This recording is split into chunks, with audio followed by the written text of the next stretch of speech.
చిన్న ప్రార్థన. ప్రియమైన దేవా, నీకు వందనాలు చెల్లిస్తున్నాం.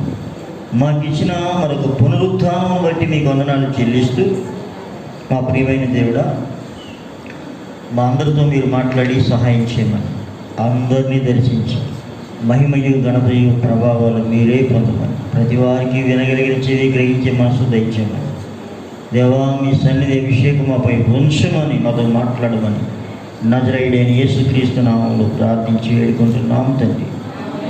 ఆమేన్. హల్లెలూయా. ప్రస్తుత దినాల్లో మనం ఎక్కడ చూసినా భయంకరమైన పరిస్థితులు మనం చూస్తూ ఉన్నాం. ఈ కరోనా అనే మహమ్మారి దేశమంతా కూడా, ప్రపంచమంతా కూడా ఏర్పడి చేస్తూ ఉంది.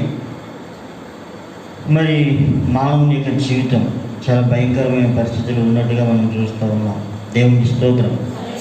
ఏది ఏమైనప్పటికీ కూడా క్రీస్తు యేసు రక్తములో విమోచింపబడిన వారముగా మనం ఈ విధంగా కూడడం అనేది దేవుని కృపే. హల్లెలూయా. చాలా చోట్ల ఆరాధన లేదు, భయంకరమైన పరిస్థితులు ఉన్నాయి. కానీ మనం ఈ విధంగా కూడడాన్ని బట్టి దేవునికి మహిమ కలుగును గాక. హల్లెలూయా.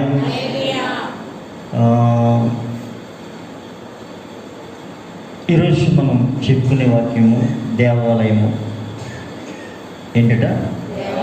దేవాలయం. ఈ ప్రపంచంలో ఉన్న ప్రతి మనిషికి కూడా దేవుని ఆలయము అనేది కావాలి. ప్రతి మనిషికి ఎవరు కావాలి? దేవుడు కావాలి. దేవుడు లేకుండా ఒకవేళ ఎవరైనా జీవించినట్లయితే వారి జీవితానికి అర్థము లేదు, పరమార్థం కూడా లేదు. హల్లెలూయా. అసలు దేవుడు లేకుండా బ్రతకడం అనే మాటే చాలా భయంకరమైంది. హల్లెలూయా. దేవుని వాక్యం సెలవిస్తూ ఉంది, ప్రతి దినము కూడా కాకి పిల్లలు లేచి కాకి దేవునికి మొరపెడుతూ ఉన్నాయి. హల్లెలూయా. కాకి పిల్లలు దేవునికి, చదవండి, కాకి పిల్లలు దేవునికి మొరపెట్టినప్పుడు కాకి ఆహారము సిద్ధపరచేవాడు. దేవునికి స్తోత్రం కలిగిన గారు. అంటే కాకులకు కావలసిన ఆహారం కొరకు అవి ప్రతి ఉదయాన్ని కూడా దేవునికి ఏం చేస్తూ ఉన్నాయి? మొరపెడుతూ ఉన్నాయి. దేవునికి స్తోత్రం. ఒక కాకులు మాత్రమేనంటే కాదు, సమస్త జీవరాశులు కూడా దేవునికి మొరపెడుతూ ఉన్నాయి, దేవుణ్ణి కీర్తిస్తూ ఉన్నాయి, దేవుణ్ణి ఆరాధన చేస్తూ ఉన్నాయి. హల్లెలూయా. కేవలం మనుషులు మాత్రమే ఆరాధన చేస్తూ ఉన్నారని మనం అనుకుంటూ ఉన్నాం, కానీ సృష్టి అంతా కూడా దేవుని ఏం చేస్తూ ఉంది? ఆరాధన చేస్తూ ఉంది. హల్లెలూయా. బైబిల్ గ్రంథంలో వృక్షములారా, హిమములారా, వడగండ్లలారా, వీళ్ళందరూ ఏం చేయాలట? చదువుతారు ఎవరైనా? అగ్ని వడగండ్లలారా, హిమమా, ఆవిరి, ఆయన ఆజ్ఞను నెరవేర్చు తుఫాను, పర్వతములారా, ప్రశస్తమైన గుట్టలారా, ఫలవృక్షములారా, సమస్తమైన దేవదారు వృక్షములారా, మృగములారా, పశువులారా, నేలను ప్రాకే జీవులారా, అమ్మా, రెక్కలతో ఎగురు పక్షులారా, భూరాశులారా, సమస్త ప్రజలారా, భూమి మీద ఉన్న అధిపతులారా, సమస్త న్యాయాధిపతులారా, యెహోవాను స్తుతించుడి. యవ్వనులు, కన్యలు, వృద్ధులు, బాలురు అందరూ యెహోవా నామమును స్తుతించుదురుగాక. దేవునికి స్తోత్రం కలుగుగాక. ఒక్క మనిషి మాత్రమే కాదు, కానీ ఈ సమస్త సృష్టి కూడా దేవుడు ఏం చేస్తూ ఉంది? స్తుతిస్తూ ఉంది, ఆరాధన చేస్తూ ఉంది. దేవునికి స్తోత్రం. ఈ మధ్యకాలంలో శాస్త్రవేత్తలు కొన్ని విషయాలు తెలిసారు. పువ్వులు కూడా పాటలు పాడుతాయట. పువ్వులు కూడా పాటలు పాడుతాయట. వృక్షాలు ఆహారాన్ని తింటాయట. తమకు ఎంత ఆహారం కావాలో ముందుగా కొలత వేసుకుంటాయట. దేవునికి స్తోత్రం. హల్లెలూయా. ఈ లోకంలో ఉన్న ప్రతి దానికి కూడా కదలిక అనేదాన్ని దేవుడు అనుగ్రహించాడు. దేవునికి స్తోత్రం. ఈ సమస్త లోకము కూడా దేవుని ఏం చేస్తూ ఉంది? మహిమపరుస్తూ ఉంది. మనం ఉదయం లేచిన దగ్గర నుంచి ఆహారం కొరకు పాటుపడుతూ ఉంటాం. మరి జంతువులు ఎప్పుడు లేస్తాయి? మనం గూట్లోకి వెళ్తాం, అవి గుహల నుంచి బయటకు వస్తాయి. మనం పగలంతా మన ప్రయాసం పడుతూ ఉన్నాం, జంతువులు అవి రాత్రులు బయటకు వస్తూ ఉంటాయి. అడవిలోని జంతువులు. దేవునికి స్తోత్రం కలుగుతా.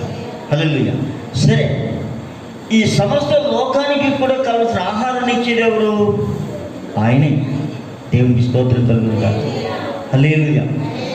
మొత్తం మీద ఆయన లేకుండా కలిగి ఉన్నది ఏది ఆయన లేకుండా కలగలేదు. సమస్తము ఎవరి మూలంగా కలగాలి?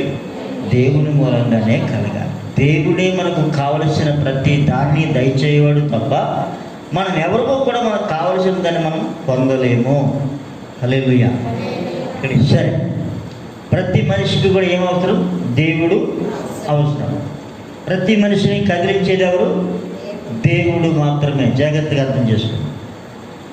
అబ్రహాముని దేవుడు పిలిచాడు. అబ్రహాముని దేవుడు పిలిచాడు.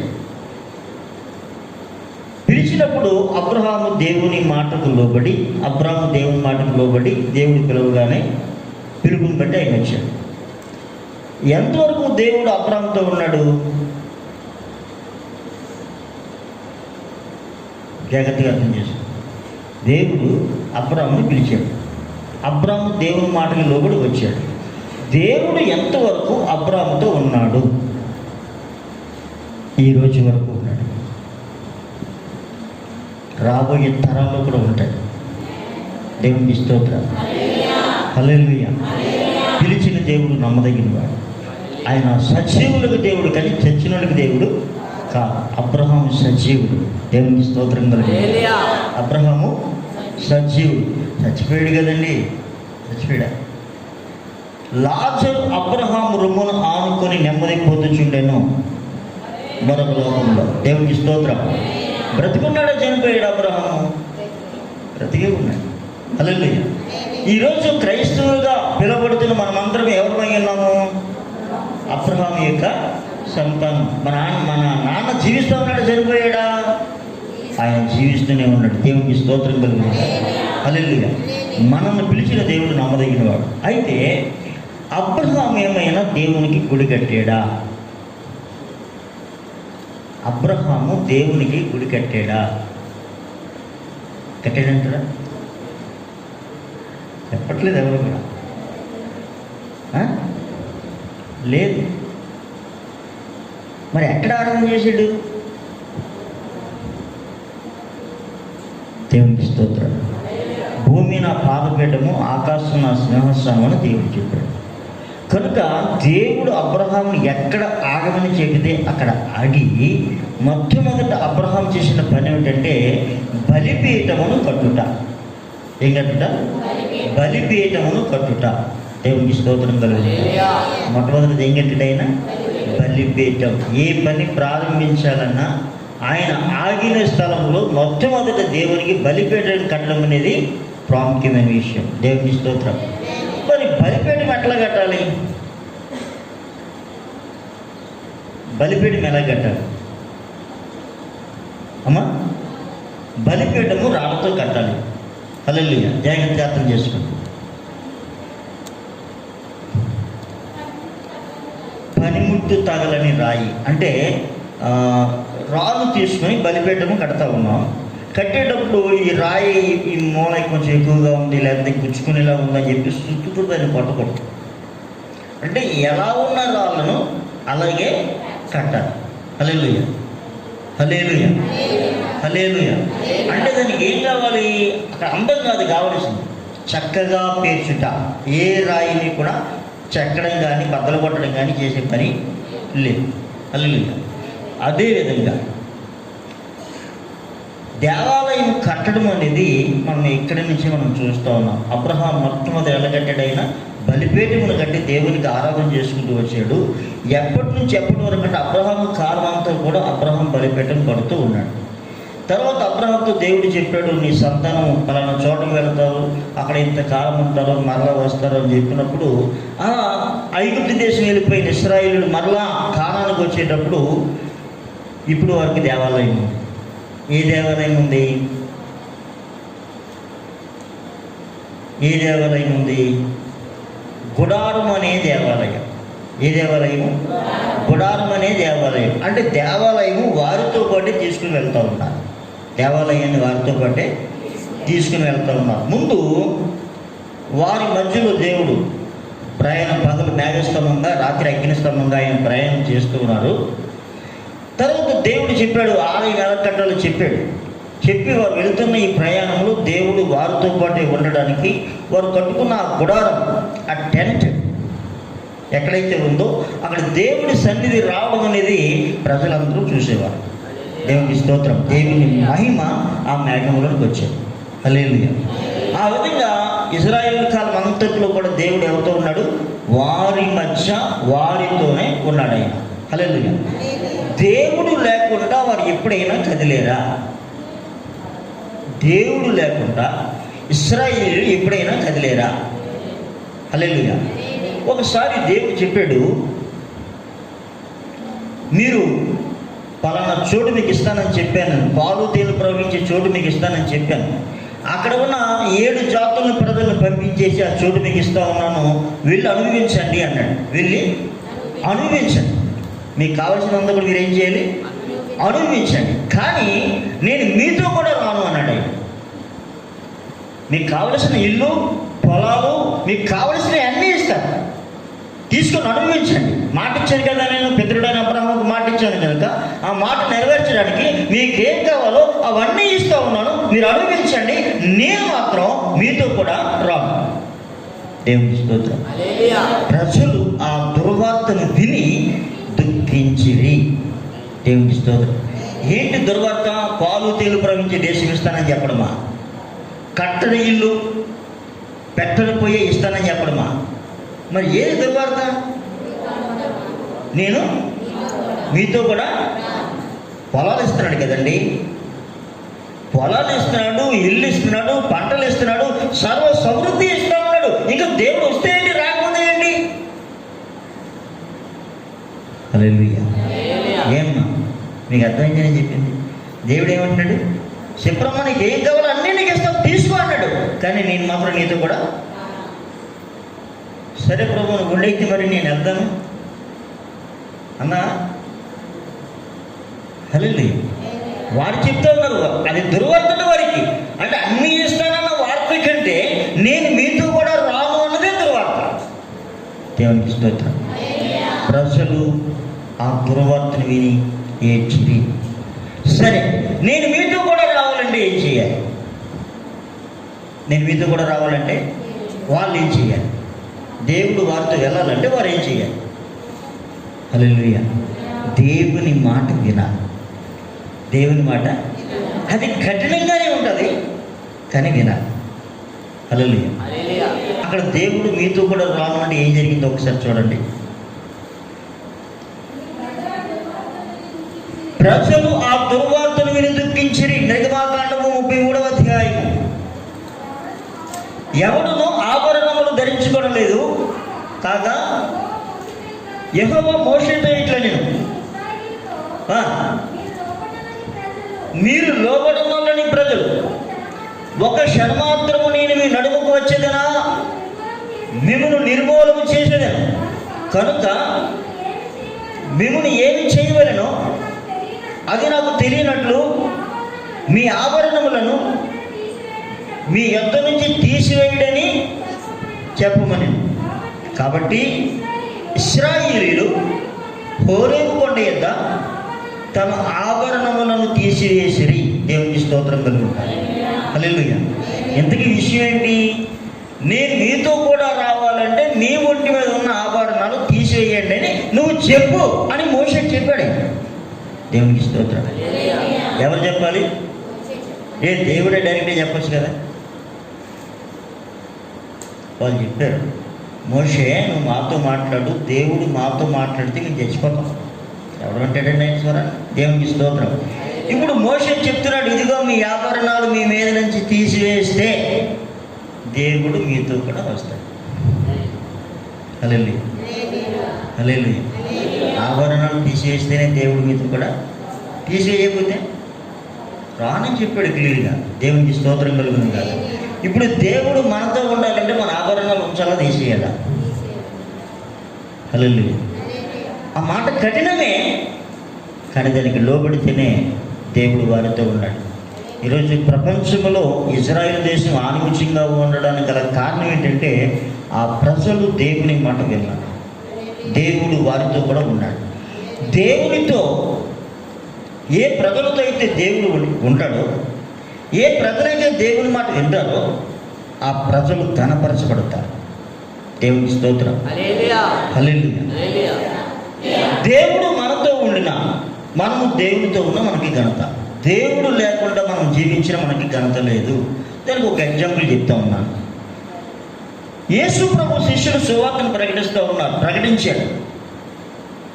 ప్రకటించినప్పుడు ఆ మాటలు విన్న ప్రజలు ఏమన్నారంటే, వీరు విద్య లేని పామరులు అన్నారు. వారికి ఏమి లేదని అర్థమైపోయింది. వారు నోటి మాటను బట్టి వారు విద్య లేని వారు అర్థమైపోయింది. వారు విద్య లేని పామరులు అని చెప్పి వారు యేసుతో కూడా ఉండిన వారు. చెప్పలు కూడా దేవుని అంటారు. వారికి చదువు లేదు, కానీ వారు ఎవరితో ఉన్నారు? వారికి ఘనత ఎక్కడి నుంచి వచ్చింది? యేసుతో ఉండడమే. దేవునికి స్తోత్రం. మన జీవితంలో ఘనత రావాలి అంటే దేవుడు మనతో ఉండాలి. మనతో లేకపోతే మనకు ఘనత లేదు. దేవునికి స్తోత్రం. దేవుడు మనతో ఉంటే మన జీవితంలో కూడా అన్ని ఆశీర్వాదకరమైన పనులు జరుగుతాయి. మనం తెచ్చుకోనక్కర్లేదు ఆశీర్వాదాన్ని, ఆయన ఇస్తాడు. చాలామంది మనం తెచ్చుకోవాలని ప్రయాసపడుతూ ఉంటాం. నేను అది చేసే పనికి నువ్వేమి చేయలేవు. ఆయన లేకపోతే, ఆయన నేను ఆశీర్వదించకపోతే, ఆయన నేను దీవించకపోతే, ఆయన నీతో లేకపోతే నువ్వేమి చేయలేవు. ఈ ప్రపంచంలో ఎవరు ఏమీ చేయలేరు. దేవునికి స్తోత్రం. కనుక మొట్టమొదటి మనం సంపాదించుకోవాల్సింది ఏమిటి అంటే దేవుడు మనతో ఉండే కృప మనం సంపాదించుకోవాలి. దేవుడు మనతో ఉండే కృప మనం సంపాదించుకోవాలి. ఎప్పుడు దేవుడు మనతో ఉంటాడు? ఆయన ఎప్పుడు కూడా మనతోనే ఉండాలని కోరుతూ ఉన్నాడు. హల్లెలూయా. మనతో ఉండాలి అని కోరుకునే దేవుడు ఎప్పుడు మన నుంచి దూరం అయ్యాడు? మనతో ఉండాలని కోరుకునే దేవుడు ఎప్పుడు మన నుంచి దూరం అయ్యాడు? ఆయన షిలోహు మందిరమును, తాను మనుషులతో సంస్థాపన చేసిన గుడారమును ఆయన విడిచిపెట్టెను. దేవుని స్తోత్రం. హల్లెలూయా. ఏమని చదివా? షిలోహు మందిరమును, తాను మనుషులతో సంస్థాపన చేసిన ఆయన గుడారమును ఆయన విడిచిపెట్టెను. ఒక్క నిమిషం. దేవుడు ఎక్కడుండేవాడు? షిలోహులో దేవుని మందిరం ఉంది. ఎక్కడ? ఈ షిలోహులో ఉన్న దేవుని మందిరానికి ప్రత్యేకంగా ఒక జంట వెళ్ళింది. ఎవరు? అన్న, ఎల్కానా, వారి సవతి. దేవునికి స్తోత్రం. అక్కడికి వెళ్ళిన తర్వాత అన్న ఒక మొక్కుబడి చేసుకుని ప్రార్థన చేస్తూ ఉంది. మనసులో హృదయ వేదనతో ప్రార్థన చేస్తూ ఉంటే దైవజనుడు అనుకున్నాడు, ఆమె ద్రాక్షరసం ఎక్కువగా తాగినట్టుంది, అందుకని ఏదో ప్రేలాపం పేరుకుండా ఉంది అనుకున్నాడు ఆయన. ఎందుకంటే ఇప్పట్లాగా లేదు అప్పుడు ప్రార్థన. అప్పుడు ఆమె ఎంట ఉంది, దైవజనుడా, నన్ను పనికి మాలిన దానిగా ఎంచవద్దు, నేను మనోదుఖము కలిగిన దానిని ప్రార్థన చేస్తున్నాను అని చెప్పి ఏ విషయం ప్రార్థన చేస్తుందో చెప్పినప్పుడు ఆయన మాట ఇచ్చాడు.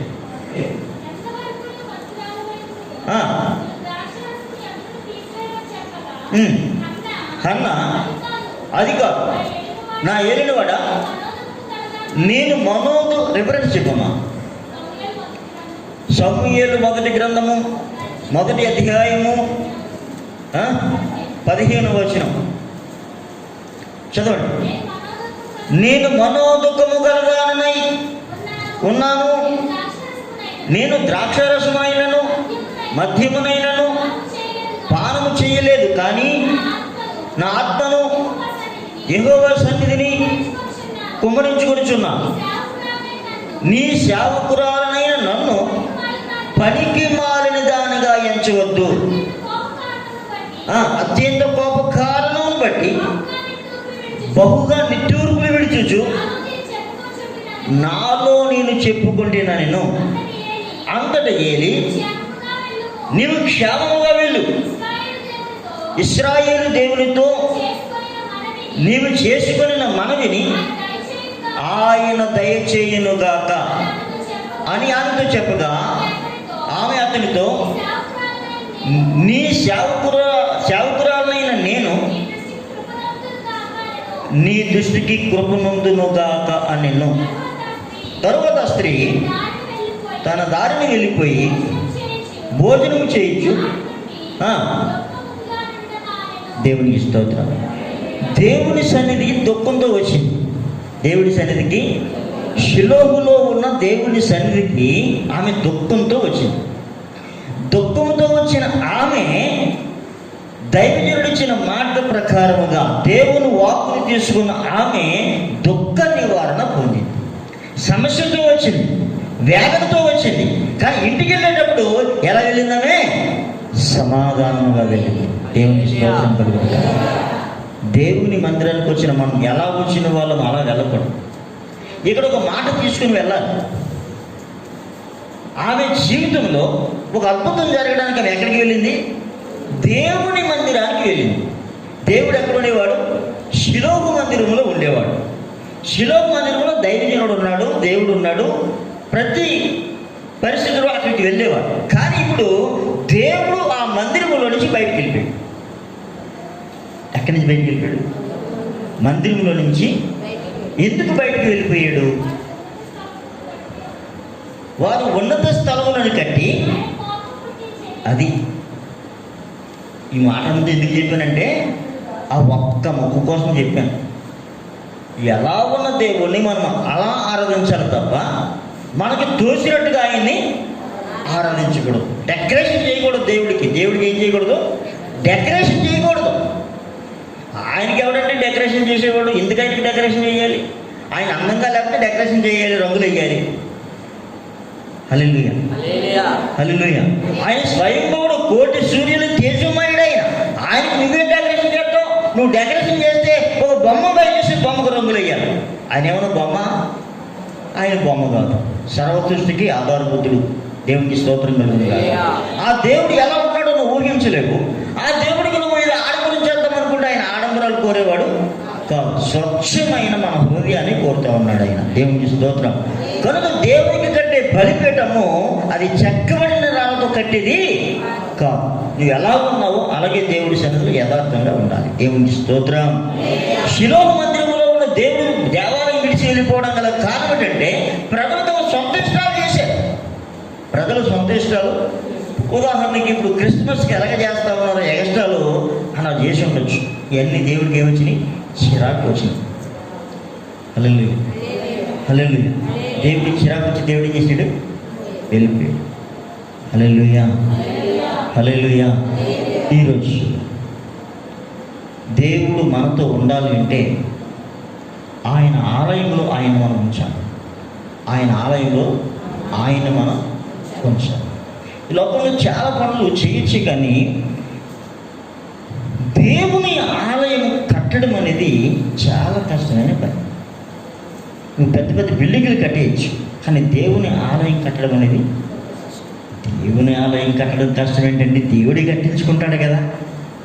చాలామంది అనుమానం, దేవుడే కట్టించుకుంటాడు కదా. కాదు, దేవుని ఆలయం ఎలా పడితే అలా కట్టేది కాదు. హల్లెలూయా, హల్లెలూయా. మీకు ఎగ్జాంపుల్ చెప్తాను. ఎజ్రా గ్రంథం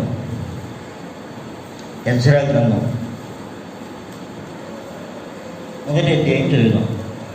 పారసీక దేశపు రాజు అయిన కోరేషు ఏలుబడిలో మొదటి సంవత్సరం మందు ఇర్మియా ద్వారా పలకబడిన తన వాక్యము నెరవేర్చుటకై యెహోవా పారసీక దేశపు రాజు అయిన కోరేషు మనసును ప్రేరేపింపగా అతడు తన రాజ్యమందంతటా చాటింపు వేయించి వ్రాత మూలముగా ఇట్లు ప్రకటన చేయించెను. పారసీక దేశపు రాజు అయిన కోరేషు ఆజ్ఞాపించినదేమనగా, ఆకాశమందలి దేవుడిని యెహోవా లోకమందున్న సకల జనములను నా వశము చేసి యోధా దేశమందున్న యెరూషలేములో తనకు మందిరమును కట్టించమని నాకు ఆజ్ఞ ఇచ్చి ఉన్నాడు. కావున మీలో ఎవరు ఆయన జనులై ఉన్నారో వారు యోధా దేశమందున్న యెరూషలేమునకు బయలుదేరి యెరూషలేములోని దేవుని మందిరమును అనగా ఇశ్రాయేలు దేవుడని యెహోవా మందిరమును కట్టవలెను. వారి దేవుడు వారికి తోడై ఉండునుగాక. దేవునికి స్తోత్రం. ఎవరండి ఈయన? పారసీక పారసీక దేశపు రాజు అయిన కోరేషు. హల్లెలూయా. ఏం పేరు? జాగ్రత్తగా అర్థం చేసుకోవాలి. కోరేషు ఏం పేరు? కోరేషు అనేవాడు పుట్టకముందు, కోరేషు అనేవాడు భూమి మీద పుట్టడానికి ముందు జరిగిన ఒక సందర్భం. ప్రవక్త వచ్చాడు, ఏదో ప్రకటన చేశాడు. అప్పుడు దైవజనుడు చెప్పిన మాట ఏంటంటే, ఈ స్థలంలో కోరేషు అనే ఒక రాజు వస్తాడు, ఆయన నా మందిరాన్ని కట్టిస్తాడు అని ఒక దైవజనుడు ప్రవచించాడు. అప్పుడు ఎవరు పుట్టలేదు? కోరేషు పుట్టలేదు. కోరేషు అనేవాడు భూమి మీద లేడు. ఆ దైవజనుడు చెప్పిన మాట ప్రకారంగా మీరు చదివిన మాట ఏంటంటే, కోరేషు నా మంద కాపరి, నా చిత్తమును జరిగించేవాడు అనే మాట చదివారు. అప్పటికి కూడా కోరేషు పుట్టలేదు. అప్పటికి కూడా కోరేషు, దైవజనుడు ప్రకటన చేస్తూ ఉన్నాడు, కోరేషు నా మంద కాపరి, నా చిత్తమును జరిగించేవాడా అన్నాడు. అంటే కోరేషు అనేవాడు లేడు, అక్కడ పుట్టలేదు ఇంకా. కానీ ఆయన పేరు, ఆయన ఏం చేస్తాడో, ఏం చేయబోతాడో దేవుడు చెప్పేసి, అలా చెప్పబడిన మాట ప్రకారంగా కోరేషు అనేవాడు పుట్టాడు, పెరిగాడు, ఆయన ఒక మహారాజు అయ్యాడు. ఆ మహారాజుతో దేవుడు మాట్లాడాడు. తీరా ఈ మహారాజు దేవుడు నమ్ముకున్నవాడు కాదు. ఈ మహారాజు దేవుడు నమ్ముకున్నవాడు, ఈయన ఒక అన్యజనుడు. దేవుని కార్యాలు చూడండి, చాలామంది ఏమంటారంటే మీ దేవుడు మీకున్నాడు, మా దేవుడు మాకున్నాడు అంటారు. కానీ అందరికీ దేవుడు ఒక్కడే, అందరికీ దేవుడు. ఇక్కడ కోరేషుతో ఆ మాట చెప్తూ ఉన్నాడు. కోరేషు ఏమని సాక్ష్యం ఇస్తున్నాడో చూడండి. మరలా మాట, నేను పారసీక దేశపు రాజు అయిన కోరేషు ఆజ్ఞాపించినదేమనగా, ఆకాశమందలి దేవుడిని యెహోవా. చూడండి, కోరేషు అనేవాడు ఎలాంటి రాజు? లోకములో ఉన్న ప్రజలందరికీ రాజు. ఆయన అన్ని దేశాలకి కూడా ఆయన రాజు. దేవుడు సర్వలోక దేశ ప్రజలందరినీ కూడా ఆయన వశము చేసి, అంటే ఆయన రాజుగా చేసి, యోధా దేశమందున్న యెరూషలేములో, అంటే అక్కడ మందిరం లేదా? యెరూషలేములో మందిరం లేదా?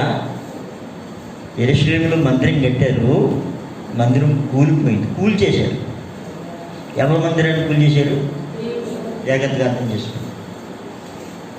అసలు దేవుని మందిరము తాకగలిగిన దొంగ ఎవరికైనా ఈ ప్రపంచంలో ఉందా? ఎవరికి లేదు. మరి యెరూషలేము దేవాలయాన్ని ఎందుకు కూల్చేశాడు? తాము మనుషులలో సంస్థాపన చేసిన గుడారం ఆయన విడిచిపెట్టాను. ఎప్పుడైతే దేవుడు తన స్థానాన్ని వదిలి వెళ్ళిపోతాడో ఆ స్థానం నాశనం అయిపోతుంది. హల్లెలూయా. ఎందుకు వదిలి వెళ్ళిపోతాడు అని అడిగితే, ప్రజలు ఎప్పుడైతే దేవుని మాటను గౌరవించారో అక్కడ దేవునికి ఏం పని? హల్లెలూయా, హల్లెలూయా.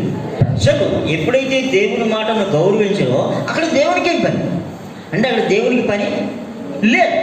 దేవుడు ఎప్పుడైతే వెళ్ళిపోయాడో, దేవుడు పేరున ఉన్న బంగారము, వెండి, వజ్రవైడూర్యాలు ఇవన్నీ ఉన్నాయి.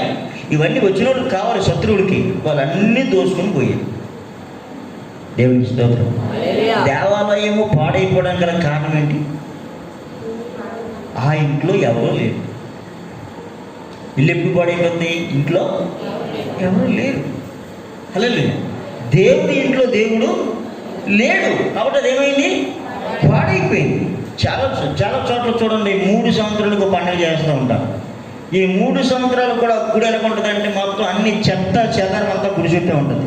ఆ 3వ సంవత్సరం వచ్చేసరికి శుభ్రంగా ఆ తుప్పులు గిప్పులు అన్నీ నరికేసి సున్నాలు వేసేసి పండుగ, భీకరమైన పండుగ, లక్షలు ఖర్చు పెట్టారు. మరలా 3 సంవత్సరాలు అయ్యే వరకు అక్కడే ఉంటారు. 1, 2 కన్నా అక్కడే ఉంటాయి, కుక్కలు నక్కలు అక్కడే ఉంటాయి. హల్లెలూయా, హల్లెలూయా. అంటే అక్కడ ఎవరు లేరు. 3 సంవత్సరాలకు ఒకసారి ఇక్కడ దేవుడు.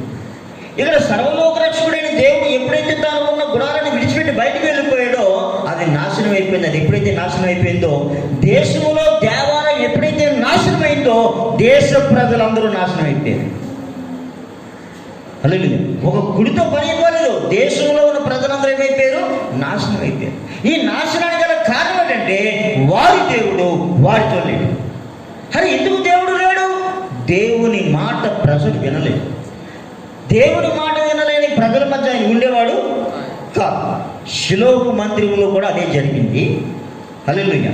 సొలొమోను మహారాజు కట్టిన మందిరంలో కూడా, సొలొమోను మహారాజు కట్టిన మందిరం ప్రపంచంలోనే తలమానికమైంది. అంత గొప్ప మందిరాన్ని దేవుడు ఎప్పుడు విడిచిపెట్టేశాడంటే, సొలొమోను ఎప్పుడైతే దేవుని మాట వినడం మానేశాడో వదిలేసాడు. దేవునికి స్తోత్రం. హల్లెలూయా.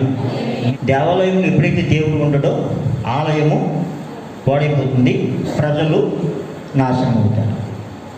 మరలా చెప్తున్నాను, దేవాలయంలో ఎప్పుడైతే దేవుడు ఉండడో దేవాలయం నాశనం అవుతుంది, ప్రజలు నాశనం అవుతారు. హల్లెలూయా.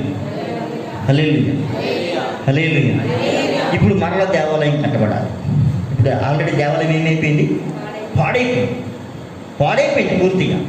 ఇప్పుడు పాడైపోయిన దేవాలయం కోసం దేవుడు మాట్లాడుతున్నాడు కోరేషుతో. కోరేషు, నా మందకాపురి, ఇదిగో యెరూషలేములో ఉన్న నా మందిరము మరలా నువ్వు కట్టించాలి అని ఆయన చెప్పాడట. ఇప్పుడు ఆయన చాటింగ్ వేస్తూ ఉన్నాడు. ఏమని? ఎవరు దేవుని ప్రజలై ఉన్నారో వీరందరూ కలిసి, అంటే ఆ దేశంలో ఉన్న ప్రజలందరూ, బానిసలుగా వచ్చిన ప్రజలందరికీ ఆయన విడుదలిస్తూ ఉన్నాడు. మీరు వెళ్ళి మీ దేవాలయాన్ని కట్టించుకోండి. మన దేవాలయం అట్లేదు, అయినా మీ దేవాలయాన్ని కట్టించుకోనండి. మీ దేవుడిని యెహోవా నాకు ఆజ్ఞ ఇచ్చాడు.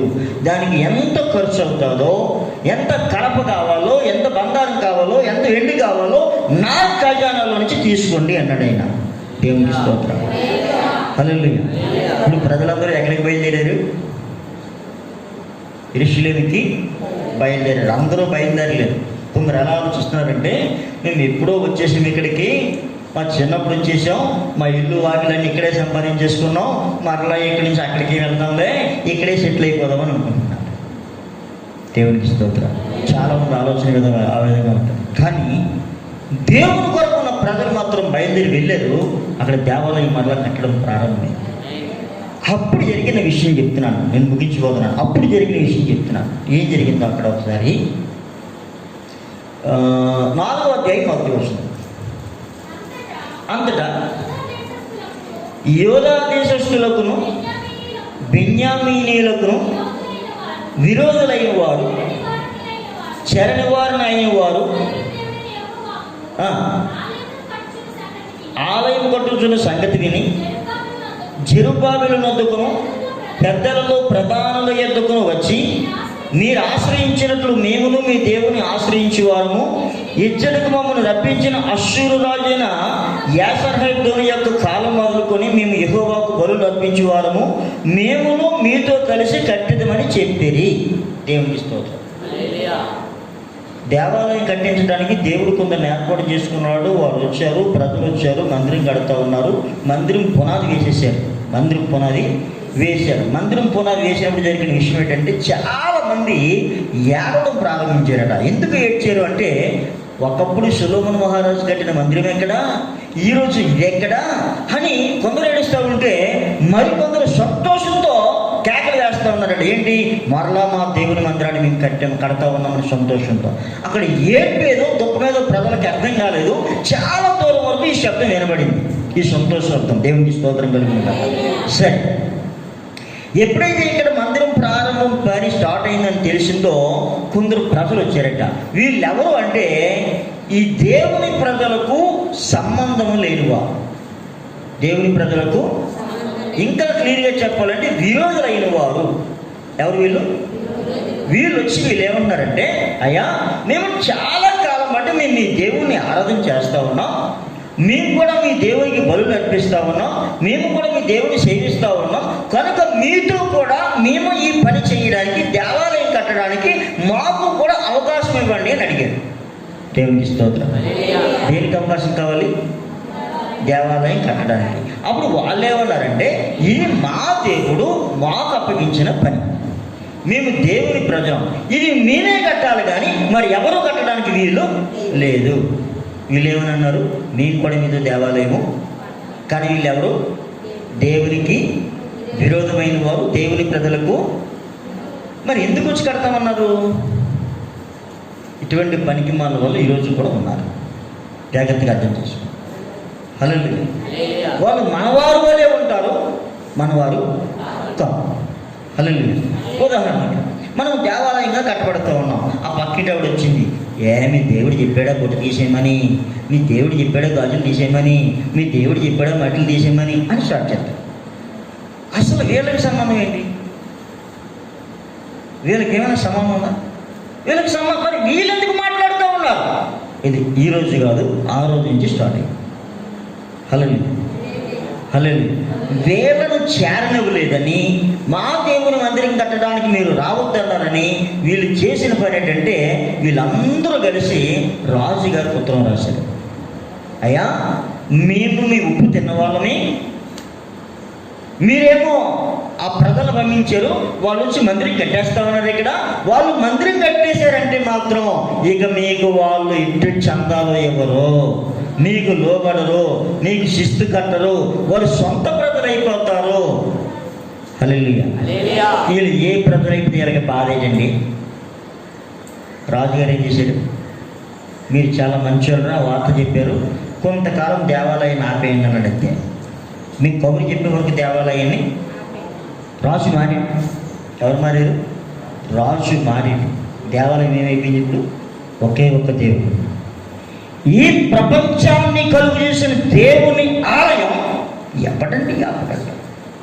వాళ్ళు ఆపారు. కట్టడానికి వీళ్ళు కదా. ఈ పనికి మళ్ళీ జనాంగం, ఇది దేవుని పేరు వ్యతిరేకమైన జనాంగం, పని పోటలేని జనాంగం. వీళ్ళు వచ్చి దేవుని మందిరం కట్టడానికి వీల్లేదని రాజుగారి దగ్గర పర్మిషన్ తీసుకుని దేవాలయం ఆపేశారు. ఆయన చూస్తూ ఊరుకున్నాడా? దేవుని ఇక్కడ మనం తెలుసుకోవాల్సింది, ఆపింది సామాన్యమైనది కాదు, ఇది ఇల్లు కాదు, ఇది మహాదేవుని ఆలయాన్ని ఆపేస్తే ఆయన చూస్తూ ఊరుకున్నాడా? ఊరుకున్నాడండి. దేవునికి స్తోత్రం కలుగుతారు. ఒక సంవత్సరం అయిపోయింది. దేవుడి ఇద్దరు లేపాడు. దైవజనులు హగ్గయి, జకర్యాయి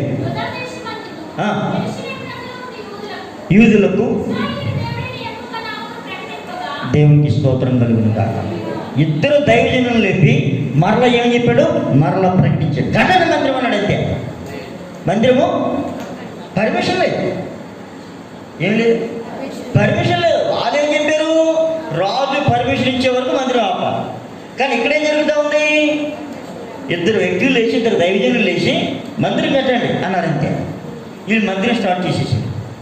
వీళ్ళు అధికారులు, ఈ దైవజనులు మామూలుగా చూస్తే వీళ్ళు సామాన్యమైన వారే, కానీ వీరి నోటు ఉన్నది మాత్రం సర్వసృష్టికర్త అయిన దేవుని మాట.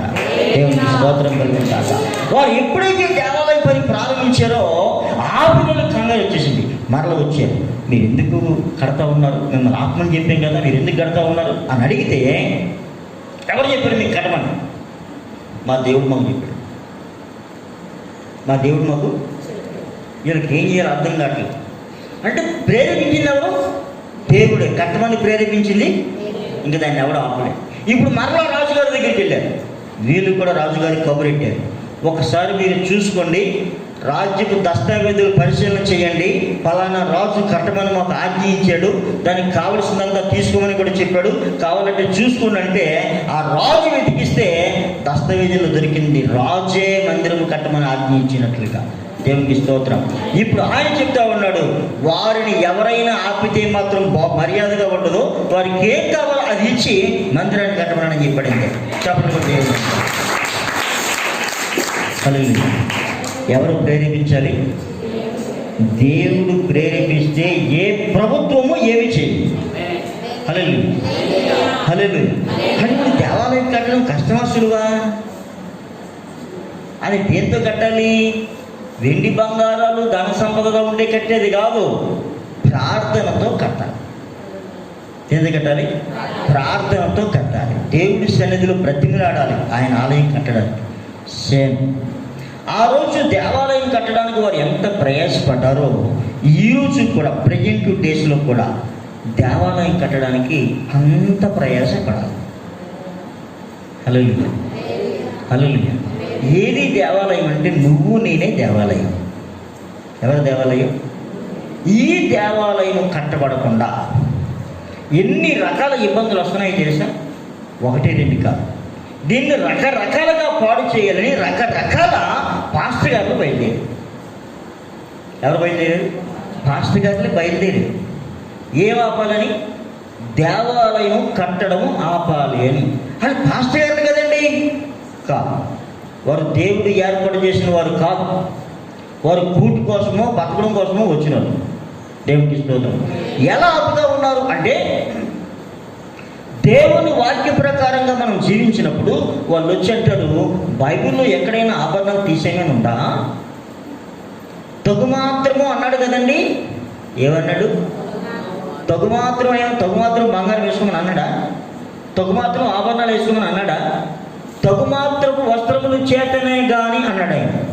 బంగారం వెండి తగు మాత్రం వేసుకోండి అని చెప్పలేదు. ఇలా మాట్లాడి అవి ధరించుకున్న వారు మనం చెప్తా ఉంటే వాడు పెద్ద పెద్ద దైవజనులు అయినప్పుడు మనకేమనిపిస్తుంది?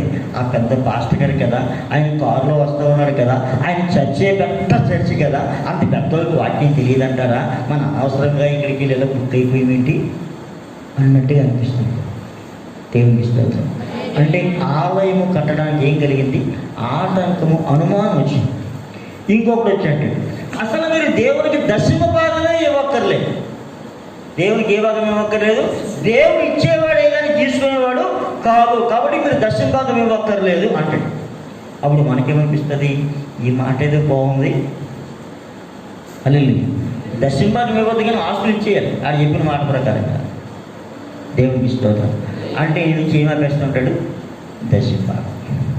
ఇంకొకటి వచ్చి అంటాడు, ఆదివారమే గుడికి వెళ్ళాలని బైబిల్లో రూల్ ఏం పెట్టలేదు, మనమే దేవాలయం కాబట్టి ఎప్పుడైనా ప్రార్థన చేసుకోవచ్చు అండి. ఇదేదో బాగుంది అనిపిస్తుంది. ఇంకొకటి వచ్చి అంటాడు, అందరికీ ఎలా కుదురుతుందండి, మనం కష్టపడి పని చేసుకోకపోతే ఎలా కుదురుతుంది? మనం కష్టపడి పని చేసుకోవాలి కదా, ఆదివారం నాడు వెళ్ళాలి కదా, ఏ పూట ఆ పూటే కదా, బోర్డు ఉన్నాయి, సీట్లు అవి ఉన్నాయి కదా. మనసులో అనుకోవాలి, నిజమే కదా అనిపిస్తుంది. ఎవరు చెప్తా ఉన్నారు? పాస్టర్ గారినే చెప్తా ఉన్నారు. ఈ విధంగా దేవుని పని ఏమవుతుంది? ఆలయం కట్టడం ఆగిపోతా ఉంది. దేవునికి స్తోత్రం. హల్లెలూయా.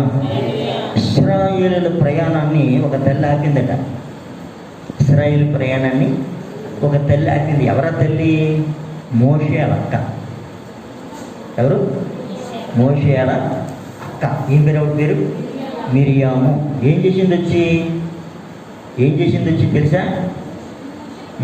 మోషే కూషు దేశపు స్త్రీని పెళ్లి చేసుకున్నాడట. ఎవరు పెళ్లి చేసుకున్నాడు? ఈవిడికి ఎందుకండి? ఆయన ఎవరిని పెళ్లి చేసుకుంటే ఈవిడికి ఎందుకు? ఆయన ఎవరైనా ఆయన దైవజనుడు, దేవుడు ఏం చెప్తే చేస్తాడే. ఈవిడ అంటది ఆయన కూషు దేశపు స్త్రీని పెళ్లి చేసుకున్నాడు, మనకి ఇవ్వలేదా? మనం ప్రతి వారిని పరిశుద్ధమే అంతే. ప్రజలు కూడా ఏం బయలుదేరింది? మోషే మాత్రమే పరిశుద్ధాత్మ పొందాడు, మనం పొందలేదా? మనలో పెద్దలు 70 మంది పరిశుద్ధాత్మ పొందారు కదా, మనం కూడా ఎవరమే ఇలాంటి ఆలోచన వచ్చేసినాయి కదా. దేవునికి స్తోత్రం. వెంటనే ఏం జరిగిందో చెప్పన, మిరియాముకి కుష్ఠరోగం వచ్చేసింది. చూస్తూ ఉండగానే కుష్ఠరోగం వచ్చేసింది. ఇప్పుడు మోషే ఏటం ప్రారంభించాడు, అయ్యో ప్రభా మేము అవివేకులం, పాపులమై మేము చేసిన ఈ పాపమును మా మీద మోపవద్దు. తల్లి గర్భంలో పుట్టినప్పటికే సగము మాంసము క్షీణించిన శిశు శవము వలె ఆమెను ఉండనీయొద్దని చెప్పగా. దేవుని స్తోత్రం. తల్లి గర్భంలో నుంచి పుట్టినప్పుడే సగము మాంసము క్షీణించిన శిశువు ఎలా ఉంటుంది? పుట్టిన బిడ్డ సగం శరీరం లేదనుకుందాం, ఎలా ఉంటుంది? అందరికరంగా ఉండదా? అలా ఉంచొద్దు దేవుణ్ణి. ఎందుకు అలాగైపోయింది? ఆవిడ బాగున్నావుడే కదా, చక్కగా ఉన్నావుడే కదా, మోషే అక్కగారే కదా, ఎందుకు అలాగైపోయింది? దైవజనుడి మీద శనికిందంటే ఇంకేం లేదు. మరలా ఎవరు ప్రార్థన చేయాల్సి వచ్చింది? మరలా దైవజనుడే ప్రార్థన చేస్తున్నాడు, దయచేసి ఈమెను బాగు చేయమని మొదలుపెట్టెను. మోషేతో ఆమె తండ్రి ఆమె ముఖం మీద ఉమ్మి వేసింది ఎట్ల 7 దినములు సిగ్గుపడును కదా. ఆమె తండ్రి ఆ ముఖం మీద ఏం వేయాలట? ఉమ్మి వేయాలట. తండ్రి బిడ్డ ముఖం మీద ఉమ్మేయడం అనేది అవమానం. ఆ తర్వాత మరి ఎన్ని దినములు బయట ఉండాలి? ఊరు బయట పాలెమవుతుల 7 రోజులు. అంటే అప్పటికి దేవుడు స్వస్థపరుస్తానని మాట. స్వస్థపరచబడిన తర్వాత అప్పుడు మరలా ప్రయాణం ప్రారంభమైంది. ఈ మందిరం ఆగిపోవడం గల కారణం ఎవరు? మిరియం ఏం చేసింది? సొంత మాట మాట్లాడి ప్రయాణం ఆగింది. ఆత్మీయ జీవిత ప్రయాణము ఆగింది. ఆగడానికి కారణం సొంత మాట. దేవునికి స్తోత్రం. ఈ దేవాలయం, ఈ దేవమనే దేవాలయం పాడవడానికి, ఈ ఆలయం కట్టబడకుండా అనేకమైన ఆటంకాలు ఏమవుతుంటాయి? వస్తూ ఉంటాయి. నామకార్థ క్రైస్తవుల జోలికి, ఏదో వెళ్ళేమో వచ్చేమో అన్న వారి జోలికి, అసలు దేవుడు ఎవరో తెలియని జోలికి సైతాను వెళ్ళడు. జాగ్రత్తగా అర్థం చేసుకో. అల్లెలు సైతాను ఎవరి జోలికి వస్తాడంటే, ఎవరైతే వాక్యం బాగా తెలుసుకుని ఉంటారో వారి దగ్గరికి వచ్చి నీ విన్న వాక్యం తప్పు అన్నట్టుగా నిరూపిస్తాడు. అల్లెలు పలానా పాస్టర్ గారు అలా లేరా, పలానా పాస్టర్ గారు ఇలా లేరా, వారు నాభరణాలు ధరించుకోలేదా, వారు ఎలా లేరా, మీరు చేస్తే తప్పేంటి? అల్లెలు మనకేమవుతుంటుంది? కొంచెం కంగారు వస్తూ ఉంటుంది. దేవునికి స్తోత్రం. కానీ మనం అందరూ కూడా ఎవరమని దేవుడు చెప్తున్నాడు? మీరు సజీవమైన రాళ్ళు అన్నాడు. మనం ఏ రాళ్ళము? మన అందరమే కలిస్తేనే మందిరం అవుతుంది. మన అందరము కలిస్తేనే, మన అందరం ఒక్కొక్కరు ఒక్కొక్క దేవాలయం, మన అందరము కలిసి మందిరం. దేవునికి స్తోత్రం కలుగును గాక. సార్వత్రిక ఎత్తబడే దేవాలయం ఎవరు? మనం అందరం ఏమవ్వాలి? ఒకరినొకరు చూడండి అన్నమాట. పేతురు రాసిన మొదటి పత్రిక 2వ అధ్యాయం 4వ వచనం చదువు.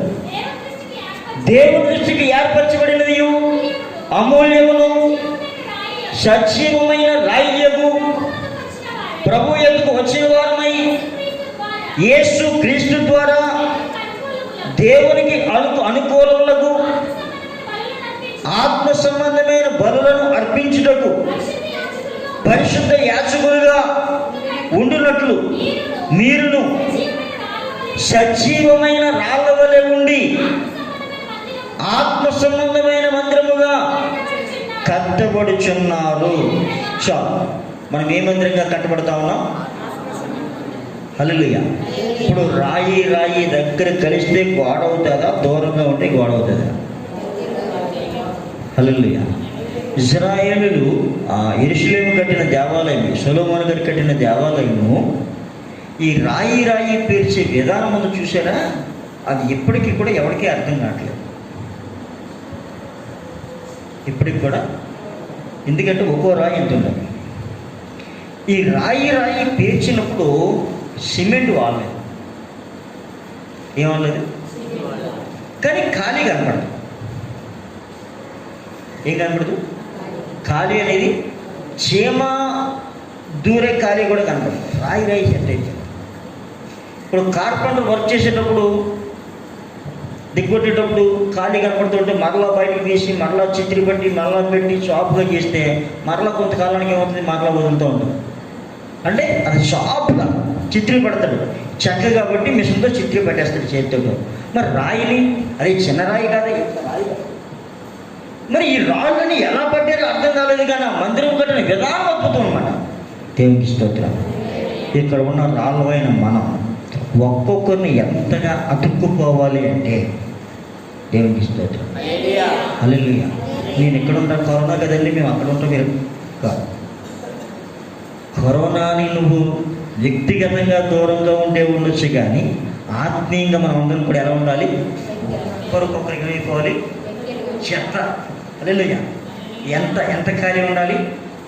చీమ కూడా వెళ్ళకూడదు. దేవునికి స్తోత్రం. ఇప్పుడు మనం ఎలా ఉన్నాం?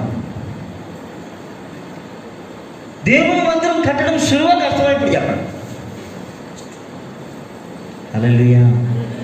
దేవుని మందిరం మనం కట్టకపోతే, దేవుడు మనతో ఉండకపోతే మన పరిస్థితి ఏంటి? దేవుడు మనతో ఉండాలి అంటే దేవుడికి మనం ఏం కట్టాలి? ఆలయాన్ని కట్టాలంటే మనం ఏ రాళ్ళుగా ఉండాలి? సజీవమైన రాయి ఏంటి? బ్రతికున్న రాయి. దేవునికి స్తోత్రం. మనం రాళ్ళువే, అందుకే ఎన్నిసార్లు చెప్పిన వినం. కానీ మనం ఎవరు పడ్డా? బ్రతికున్న రాళ్ళు. ఏమవ్వాలి? జాగ్రత్తగా దగ్గరికి. అప్పుడు ఏ మందిరం అవుతాం? మహాదేవుని మందిరముగా. అప్పుడు దేవుడు మనతో ఉంటాడు. మనం దూరంగా ఉంటే, అంటే మేము దగ్గరే కూర్చున్నామండి, బ్యాచ్ దగ్గర కూర్చున్నా, మీరు దూరంగా, మేము దగ్గరే కూర్చున్నామండి, కానీ మీ ఆలోచనలు ఒక్కొక్కరికి 10 కిలోమీటర్ల దూరం ఉంటుంది.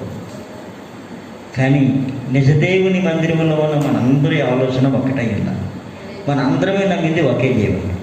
దేవునికి స్తోత్రం. మనందరి కొరకు రక్తం కాచిన దేవుడు ఒక్కడే. ఆ దేవుని రక్తంలో కడగబడిన మనం ఏమవ్వాలి? దేవుని ప్రేమ అనే బంధము చేత ఒక్కరికొకరు ఏమవ్వాలి? అతుక్కున్న వారముగా ఉండాలి. ఇందులో భేదాభిప్రాయాలు ఉండకూడదు. అప్పుడు దేవుడు మనతో నివాసము చేస్తాడు. లేకపోతే హల్లెలూయా. ఇప్పుడు మనం దేవాలయముగా కట్టబడకుండా ఉండడానికి సైతాన్ చేసే పనులు చూడండి. మనకి ఏం కనుక చేస్తూ ఉన్నాడు? భేదాభిప్రాయాలు కలుగు చేస్తున్నాడు, బ్యాచ్లు విడదీస్తూ ఉన్నాడు. వాడు పని ఎప్పుడు కూడా ఏం చేయడం? విడదీయడమే. సైతాన్ పని ఎప్పుడు కూడా విడదీయడమే. దేవుడు కలిపేవాడు, సైతాన్ విడదీసేవాడు. సైతాన్ ఎలా విడదీస్తూ ఉంటాడు? బ్యాచీల ప్రకారంగా విడదీస్తూ ఉంటాడు. మనిషికి కూడా పెద్ద చిన్న చెప్తూ ఉంటాడు తారతమ్యాలు. నీ లెవెల్ ఏంటి, నా లెవెల్ ఏంటి, నీ క్యాస్ట్ ఏంటి, నా క్యాస్ట్ ఏంటి. హల్లెలూయా. యేసు రక్తము అందరి పాపాలని, అందరి పాపాలని, ప్రతి పాపం నుంచి అందరినీ విడిపిస్తుంది. ఇప్పుడు మనం గొప్పవారం కావాలి అంటే, మనం ఉన్నతమైన వారం కావాలంటే, అంటే ఏదో వచ్చేయాలని కాదు, మనం గొప్పవారం కావాలంటే దేవుని రాజ్యంలో ఉండాలి. దేవుని రాజ్యానికి వెళ్ళే ప్రతి వారు గొప్పవాళ్ళే. హల్లెలూయా. అలా యేసు రక్తములో విమోచింపబడిన ప్రతి వారు గొప్పవారే. లోకంలో ఉన్న వారి కంటే ఎవరు గొప్పవారు? రాజులు, అధికారులు ఎంతోమంది ఉన్నారు. వాళ్ళందరికంటే ఎవరు గొప్పవారు అంటే మనమే గొప్పవారు. ఎందుకంటే యేసు రక్తంలో విమోచించబడ్డాం. యేసు రక్తంలో విమోచింపబడిన వారి కంటే గొప్పవారు ఎవరు ఈ ప్రపంచంలో లేరు. యేసు రక్తంలో విమోచింపబడిన వారి కంటే దేవదూతలు కూడా అవసరం. దేవునికి స్తోత్రం. దేవదూతలు మనకి సర్వెంట్లుగా చేస్తారని దేవుడు చెప్పాడు. ఇంత గొప్ప ఆధిక్యత మనం పొందాలి అంటే దేవుని ఆలయముగా మొట్టమొదట మనం ఏమవ్వాలి? కట్టబడాలి. దేవునికి స్తోత్రం. దేవుని ఆలయముగా కట్టబడినప్పుడు దేవుని ఆలయంలో ఏ క్రమం ఉండాలో ఆ క్రమం మన జీవితంలో ఉండాలి. దేవుని ఆలయం క్రమంగా కట్టబడినట్లుగా దానికి క్రమం ఎంత కాదండి. ఒకరోజు చూద్దాం. ఆ ఆలయం ఎంత క్రమంగా కట్టబడుతూ ఉందో మన ఆత్మీయ జీవితంలో కూడా ఏముండాలి? క్రమం ఉండాలి. ఏముండాలి? ఈరోజు ఎక్కడ చూసినా ఏమీ లేదు, క్రమం లేదు. ఆత్మీయ జీవిత క్రమం ఒకసారి చెప్పండి. బాప్తిస క్రమం చెప్పండి. విశ్వాసము, మారు మనసు, బాప్తిసము, పరిశుద్ధాత్మ బాప్తిసము, సమర్పణ, ప్రత్యేకత, పరిపూర్ణత. జస్ట్ చెప్పుకునే మాటలు. ఈ ఒక్కొక్క మాట కొరకు చెప్తే ఎన్ని రోజులు పడుతుందో తెలియదు. అసలు బాప్తిసానికే ఇంత, ఒక విశ్వాసగా ఉండడానికే ఇంత క్రమం కావాల్సి వస్తే, హల్లెలూయా. ఈరోజు చాలామంది మారు మనసు పొందకుండా బాప్తిసం తీసుకుంటూ ఉన్నారు, ఆభరణాలు తీయకుండా బాప్తిసం తీసుకుంటూ ఉన్నారు. వాకింగ్ చెప్పే దైవజనులు ఎలా అంటూ ఉన్నారు మాట్లాడితే, లేకపోతే ఎలా అంటూ ఉన్నారు. ఏమిట్రా ఈ చెయ్యి లేకపోతే ఏమిట్రా అంటే ఉంగరాలు కనపడడానికి. ఏం కనపడడానికి? ఉంగరాలు కనపడడానికి. దేవునికి స్తోత్రం. ఒకరోజు ఒక పాస్టర్ గారు మాట్లాడుతూ అంటాడు, మీ చర్చి పలానా చోట ఉందని తెలిసింది, అయితే నేను ఎలాగ వెళ్ళాలో ఏంటో, అక్కడ కారు టర్నింగ్ తిరగదా, అలా వెళ్తా, కారు పెట్టుకోవడానికి స్థలం ఉండదా చాలా అనుకున్నాను, కానీ ఇక్కడ చాలా బాగుంది అన్నాడు. ఇన్ని మాటలు ఎందుకు వచ్చాయంటే ఒకే ఒక కారణం నా పక్కనున్న పాస్టర్ గారు చెప్పాడు. ఆయన కారులో వచ్చాడు, ఆ విషయం సంఘంలో అందరికీ తెలాలి, అంతేకాదు. హల్లెలూయా. అంటే గొప్ప చెప్పుకోవడానికి ఏమో చెప్తూ ఉంటా, కానీ రాతితో తగిలిన పనిముట్టు దేవుడి సన్నిధిలో పనికిరా. నువ్వు ఏ స్థానంలో ఉన్నావో, ఏ స్థితిలో పిలవబడ్డావో ఆ స్థితిలో దేవుని ఎదుట పాపక్షమాపణ పొంది నువ్వు పాపివని తెలిసిన వెంటనే ప్రభువా ఈ పాపిని క్షమించండి అని చెప్పి పాపాలు ఒప్పుకొని ఆయన రక్తంలో కడగబడి మారు మనసు పొంది బాప్తిసం పొంది పరిశుద్ధాత్మ పొంది ఆయన నీతి మార్గంలో నువ్వు జీవిస్తే నువ్వు మొట్టమొదటి మందిరంగా కట్టబడతావు. దేవునికి స్తోత్రం కలుగుతావు. మందిరంగా కట్టబడి నువ్వు ప్రతి ఆదివారం దేవుని మందిరంలో ఉండాలి, ప్రతి శుక్రవారం దేవుని మందిరంలో ఉండాలి, ప్రతి ప్రార్థనా కూడికలో దేవుని మందిరంలో ఉండాలి. దేవునికి స్తోత్రం కలుగును కాక. నీ దశంభాగ విషయంలో దేవుని మందిరంలో ఉండాలి, నీ ప్రార్థన విషయంలో దేవుని మందిరం, అన్ని విషయాల్లో కూడా ఒక క్రమం. అప్పుడు మనం దేవాలయంగా కట్టబడతాం. దేవాలయంగా కట్టబడిన మనందరం కూడా సజీవమైన రాళ్ళవలు ఒక్కొక్కరు, అంటే ఇప్పుడు మనందరం ఎవరంటే సహోదరులు, ఇందులో విడదీసేది ఏది కూడా లేదు. అప్పుడు మనందరం కూడా ఏమై ఉన్నాము? జీవము కలిగిన దేవుని ఆలయం. దేవునికి స్తోత్రం కలుగుతుంది. హల్లెలూయా. ఎవరి ద్వారా వస్తా ఉన్నాం? యేసు క్రీస్తు ద్వారా మనం ఆలయంగా కనబడుతూ ఉన్నాం. ఇప్పుడు మనం ఆలోచించేద్దాం, ఆలయం కట్టబడడం కష్టమా సులువా?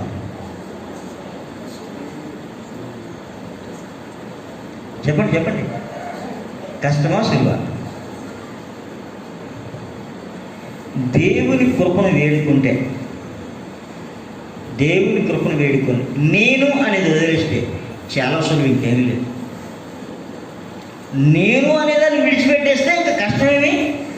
నేను ఉన్నంత కాలం నీ బతుకంతే, నువ్వే. ఇంకా నేను అని అనుకున్నంత కాలం నువ్వే, ఇంకెవరు లేదు. ఇంకా నీతో దేవుడు లేడు, నాతో దేవుడు. నేను అనేది నాశనం చేస్తే ఆయన మనము ఆయన. మోకరించండి. హల్లెలూయా.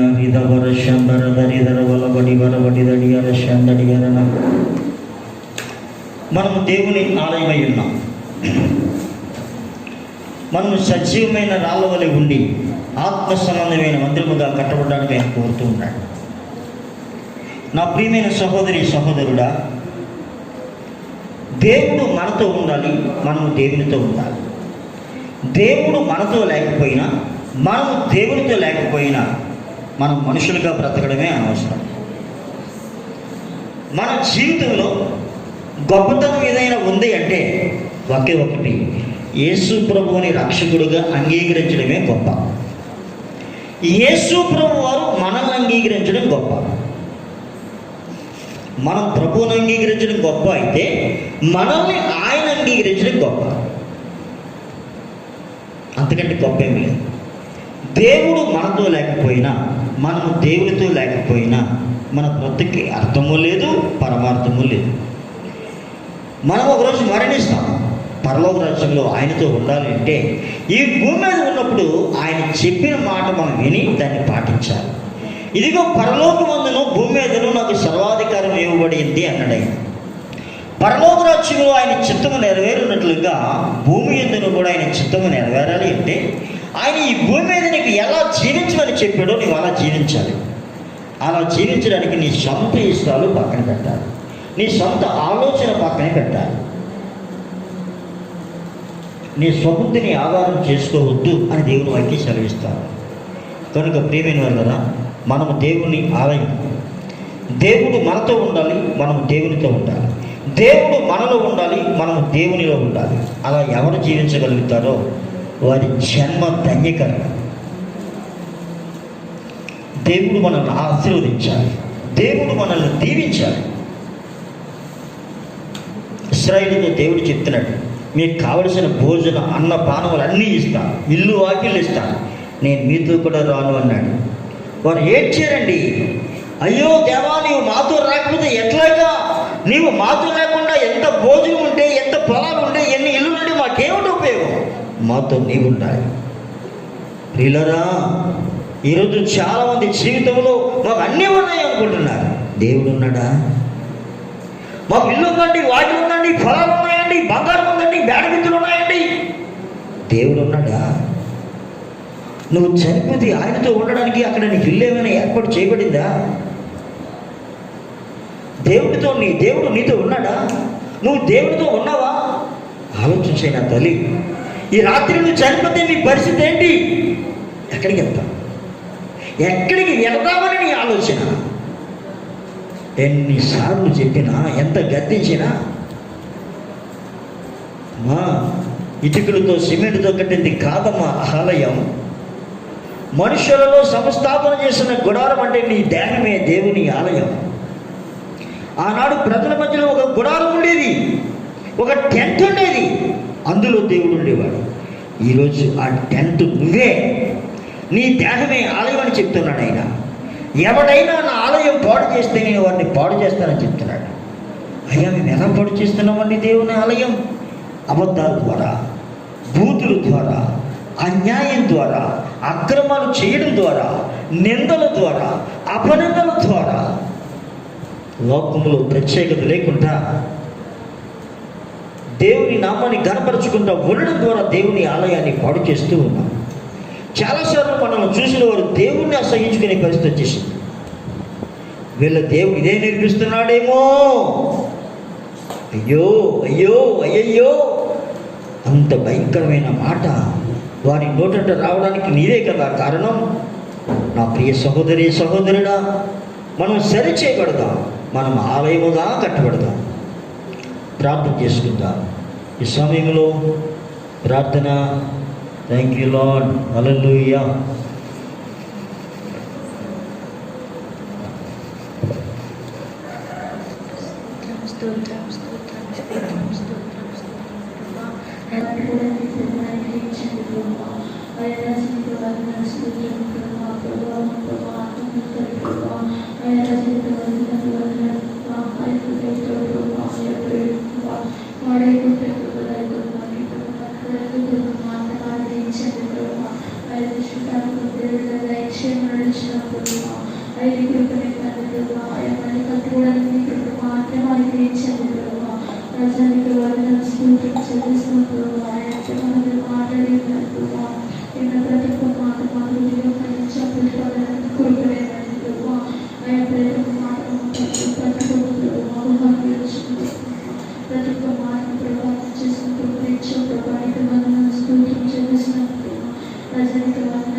మహాదేవుని ప్రేమ, క్రీస్తునాథుని కృప, పరిశుద్ధాత్మని యొక్క సహవాసము, ఆదరణ కూడిన మనకును లోకముల సకల పరిశుద్ధులకు ఇది మొదలుకొని సదాకాలం తోడై ఉండును కాక.